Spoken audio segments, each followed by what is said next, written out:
নমস্কার বন্ধু ও গুরুজনেরা, শ্রী বাৎসবাউল শাস্ত্রী চ্যানেলে আপনাদের সুস্বাগতম। 2024 সালের জানুয়ারি মাসে সিংহ রাশির জাতক জাতিকাদের কেমন যাবে, তো সেই বিষয় নিয়ে আজকের আলোচনা করছি। বছরের শুরুতে গ্রহ এবং নক্ষত্র কোন জায়গায় আছে সেটা নিয়ে একটু আলোচনা আগে শুরুতেই করে নিই। তার আগে বলি যে আমার এই চ্যানেলটা যারা নতুন দেখছেন তারা চ্যানেলটিকে সাবস্ক্রাইব করুন এবং বেল আইকনের প্রথম অপশানটিতে ক্লিক করুন, যাতে প্রতি মাসের রাশিফল এবং অন্যান্য বিষয় নিয়ে যখন আমি আলোচনা করব সেগুলো ভিডিও করার সাথে সাথেই আপনাদের কাছে পৌঁছে যাবে। এবং আপনারা চ্যানেলটিকে শেয়ার করুন যাতে আপনাদের বন্ধুবান্ধব আত্মীয় স্বজনরা উপকৃত হয় এবং আপনাকে দুহাত তুলে আশীর্বাদও করেন। মাসের শুরুতে দেখা যাচ্ছে যে রবি পূর্বসারা নক্ষত্র শুক্রের নক্ষত্রে এখন অবস্থান করছেন এবং 15 তারিখের পর উত্তরসারা নক্ষত্র রবি নিজের নক্ষত্র সেখানে অবস্থান করবেন। তো মাসের প্রথম দিকটা যেরকম আছে তার তুলনায় যখন নিজের নক্ষত্রে প্রবেশ করবে 15 তারিখের পর, তখন কিন্তু রবির আরও ভালো প্রভাব দেবে এই সিংহ রাশির জাতক জাতিকাদের। বুধ জ্যেষ্ঠা নক্ষত্রে আছে নিজের নক্ষত্রে এবং 15 তারিখের পর মূলা নক্ষত্রে প্রবেশ করবে, যেটা কিনা কেতু নক্ষত্র। শুক্র শনি নক্ষত্র অনুরাধা নক্ষত্রে আছে, পরবর্তীকালে বুধের নক্ষত্র জ্যেষ্ঠায় প্রবেশ করবেন। মঙ্গল মূলা নক্ষত্রে আছেন কেতুর নক্ষত্র যেটা, এবং পরবর্তীকালে শুক্রের নক্ষত্র পূর্বসারা নক্ষত্রে মঙ্গল প্রবেশ করবেন। বৃহস্পতি অশ্বিনী নক্ষত্রে আছেন যেটা কেতু নক্ষত্র। শনি শতভিষা রাহু নক্ষত্রে আছেন এবং রাহু বুধের নক্ষত্র রেবতীতে আছেন। কেতু মঙ্গলের নক্ষত্র চিত্রায় আছেন।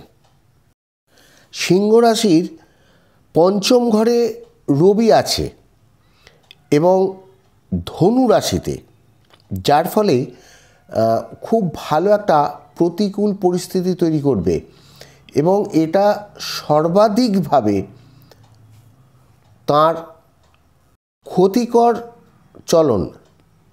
তাই জন্য আপনাকে অত্যন্ত সাবধান ও সতর্ক থাকতে হবে। কর্মস্থলের পরিস্থিতি ভয়ানক এবং বিরক্তিকর হয়ে উঠবে, আপনার মানসিক উত্তেজনা সৃষ্টি করবে। অন্যান্য গ্রহরা গোচরে অনুকূল না থাকলে আপনি কিন্তু অসুস্থ হয়েও পড়বেন এবং এক অস্বস্তিকর অবস্থায় পড়তে পারেন। আর এই গোচরকালে আপনার সন্তানদের পক্ষেও কিন্তু খুব একটা অনুকূল পরিস্থিতি থাকবে না। এদের মধ্যে একজনের শরীর অবস্থাও আপনাকে একটা চিন্তার মধ্যে ফেলবে। আর্থিক আদান প্রদানের বিষয়ে আপনাকে সতর্ক থাকতে হবে এবং আপনার আয় অপেক্ষা ব্যয় বেশি হওয়ার সম্ভাবনা দেখা যাচ্ছে। আর্থিক ঝুঁকি নেবেন না। ছোটোখাটো দামি জিনিস কিন্তু আপনার হারিয়ে যেতে পারে বা চুরি হয়ে যেতে পারে বা কোনো দুর্ঘটনাও হয়ে যাওয়ার একটা সম্ভাবনা দেখা যাচ্ছে। মঙ্গল পঞ্চমভাবে আছে, তো সময়টা তেমনভাবে আপনার ভালো যাবে না। নানা দিক থেকে আপনি আশা একের পর এক সম্মুখীন হতে হবে আপনাকে। আপনার সিনিয়র অফিসারের সাথে আপনাকে কোনো সমস্যার মধ্যে পরিস্থিতি হবে এবং তার সাথে কিছু ভুল বুঝাবুঝির সম্মুখীনও আপনি হয়ে যাবেন এবং তাদের রাগের ভাবটা আপনার ওপরে এসে পড়বে এবং এই ব্যাপারটা আপনাকে নিজে থেকেই সামলে নিতে হবে।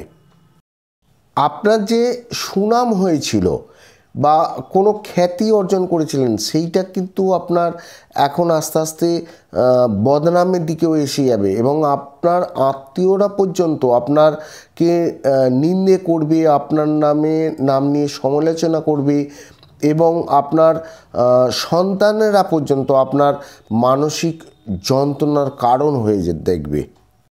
জানুয়ারি মাসে আপনাদের কোন কোন গ্রহ আপনাদের পক্ষে ভালো ফল দেবে এবং কোন কোন গ্রহ আপনাদের বিপক্ষে খারাপ ফল দেবে, এর ফলে আপনাদের মানসিক দিক থেকে অনেকটাই কমজোর হয়ে যাবেন এবং মানসিক দিক থেকে আপনারা বিরক্ত অনুভব করবেন।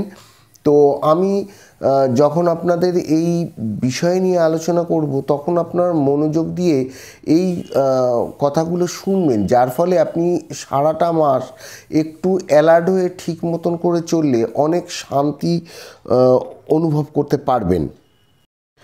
গোচরের যে ভালো এবং খারাপ ফলগুলো বলি, সেগুলো তখনই যখন চন্দ্র আপনার ওই ভাব এবং ওই গ্রহ যেগুলো নাম করি তখন তার উপর দিয়ে যখন চলে, তখন এই চন্দ্র এবং যে গ্রহ আছে ভাবেতে, সেই গ্রহের সাথে যখন মিল হয় তখন এর ভালো খারাপ প্রভাব দেয়। চন্দ্র যখন চতুর্থভাবে আসবে, কারণ চন্দ্র তো 2.5 দিন অন্তর রাশি চেঞ্জ করে, তো রাশির চতুর্থভাবে বুধ আছে এবং চন্দ্র যখন এই বুধের সাথে যুক্ত হয়ে যাবে তখন আপনাকে ভালো ফল দান করবে এবং আপনি তখন প্রায় সব কিছুই আপনার সুবিধা অনুযায়ী আপনি পেয়ে থাকবেন। শিক্ষামূলক, বুদ্ধিদীপ্ত কাজকর্ম, শিল্প সংস্কৃতিমূলক কাজকর্ম যারা যুক্ত আছেন আপনারা প্রভূত উন্নতি করবেন। ব্যবসা কর্মে নিয়োজিত থাকলে যারা আছেন তারা কিন্তু আপনি সেই সময় দ্রুত গতিতে আপনার উন্নতি হবে, আপনার উপার্জন বৃদ্ধি পাবে এবং সেই অনুপাতে অধিকতর অর্থ বাড়বে। চাকরির সন্ধানে থাকলে আপনি কোনো ভালো প্রস্তাব গ্রহণের সুযোগও পাবেন। রাশির 9ম ভাবে বৃহস্পতি আছে এবং যখন চন্দ্র এইখান দিয়ে গোচর করবে তখন অত্যন্ত শুভ এবং বৃহস্পতির আশীর্বাদে আপনি আপনার অর্থ দিক থেকে, মনের দিক থেকে খুব ভালো একটা সময় পাবেন। আপনি নানা ক্ষেত্রে সৌভাগ্যবান হবেন।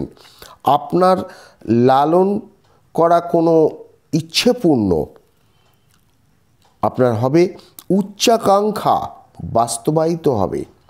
বিদেশ বা দূরে যারা থাকেন এমন কোনো ব্যক্তি বা মহান কোনো ব্যক্তি যারা রাজনৈতিক দিক থেকে আছেন বা যারা আধ্যাত্মিক জগতের মধ্যে আছেন, এই ধরনের ব্যক্তিরা একটা সক্রিয় সহায়তার আনুকূল্যে আপনি লাভ করবেন। আপনি কোনো নতুন কাজ পেতে পারেন, লোভনীয় উচ্চ পদ লাভ করতে পারেন, যেটা আপনার খুব ইচ্ছা এই পজিশনটা পাওয়ার। আপনার সমস্ত চেষ্টা সফল হবে, আপনার উপার্জন বৃদ্ধি পাবে এবং আপনার গৃহস্থ জীবন সুখী এবং আনন্দময় হবে। শিক্ষার জন্য, সাংস্কৃতিক কাজে বা ধর্মীয় কাজের জন্য আপনার দূরযাত্রাও কিন্তু হওয়ার সম্ভাবনা আছে। চতুর্থভাবে শুক্র আছে এবং চতুর্থের উপর দিয়ে যখন চন্দ্র অতিক্রম করবে তখন এই গোচর অত্যন্ত শুভ এবং বিভিন্ন ক্ষেত্রে আপনি সৌভাগ্যবান হবেন। আপনি বিভিন্ন উৎস থেকে লাভ করতে পারবেন এবং আপনার পারিবারিক জীবন থেকে সুখী এবং আনন্দময় হবে। আপনার পরিবারের কোনো শুভ ব্যক্তির সাথে মেলামেশা বা কোনো শুভ অনুষ্ঠান হওয়ার সম্ভাবনা আছে। আপনার গৃহে এক আনন্দ এবং আনন্দপূর্ণ হয়ে উঠবে।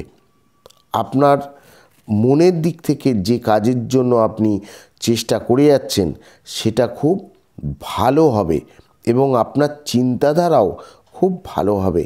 সুস্পষ্ট বুদ্ধি এবং বিচক্ষণ বিচারবোধও আপনার মধ্যে আসবে। রাশির সপ্তমভাবে শনি আছে, আর যখন চন্দ্রের গোচর হবে তখন কিন্তু এই সময়টা খুব একটা ভালো যাবে না। আপনার জীবনের কিছু দিকে কিছু সমস্যা জর্জরিত হবেন। নতুন ব্যবসায়িক সম্পর্ক স্থাপনের ক্ষেত্রে আপনার যে পার্টনারশিপের ব্যবসা যারা করছেন তাদের কিছুটা সুব্রত হবে। যদি আপনি ব্যক্তিগত সংস্থায় কাজ করেন, আপনাকে নিজের জায়গা ছেড়ে দেওয়ার জন্য আপনাকে কিন্তু প্রেশারাইজড করবে। তবে আপনি অন্য কোথাও কোনো কাজের সুযোগ পেতে পারেন, বা আপনি পোস্টিং যদি হয়ে যায় তো সেখানে কিন্তু আপনি খুব একটা অসুবিধায় পড়বেন না। আপনাদের দাম্পত্য জীবন বা আপনার পার্টনারের স্বাস্থ্য সম্পর্কে কিন্তু একটু দুশ্চিন্তায় আপনাকে পড়তে হবে। আপনার নিজের স্বাস্থ্য খুব একটা ভালো যাবে না। রাশির অষ্টমভাবে রাহু আছে, খুব ভালো সময় হবে না। বিভিন্ন সমস্যার আপনার মধ্যে আসবে এবং নানা দিক থেকে অনেক রকমের সমস্যা হবে। আপনি আপনার স্বামী স্ত্রী স্বাস্থ্য সম্পর্কে যারা আছেন তারা কিন্তু কিছুটা লক্ষ্য রাখবেন এবং সাময়িকভাবে সম্পূর্ণ সেরে উঠতেও আপনি অসুবিধাজনকও হবে এবং আপনার কর্মস্থানের পরিবেশ হতাশা ব্যঞ্জক হয়ে উঠবে এবং আপনার আয় কমে যাবে। সরকারি কর্তৃপক্ষের সাথে কোনো রকম বিবাদ যদি হয়ে যায় তো এড়িয়ে চলার চেষ্টা করুন। রাশির দ্বিতীয়ভাবে কেতু আছে, এটাও খুব ভালো দেখা যাচ্ছে না। এর ফলে অনেকটা ওই শনির অশুভ যেটা গোচর সেই মতনই দেখা দেবে।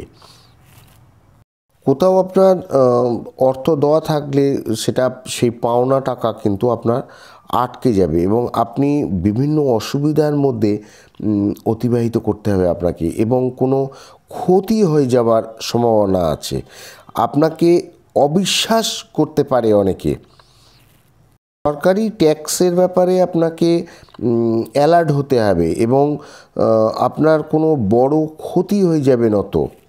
আপনার পরিবারের সদস্যদের সাথে কিছু সমস্যা হয়ে যাবে এবং তারা আপনার সাথে কথাবার্তার বিরোধিতা করবেন এবং তাদের শান্ত করার জন্য আপনাকে বারবার বিভিন্ন ধরনের সিদ্ধান্ত বদলাতে হতে পারে।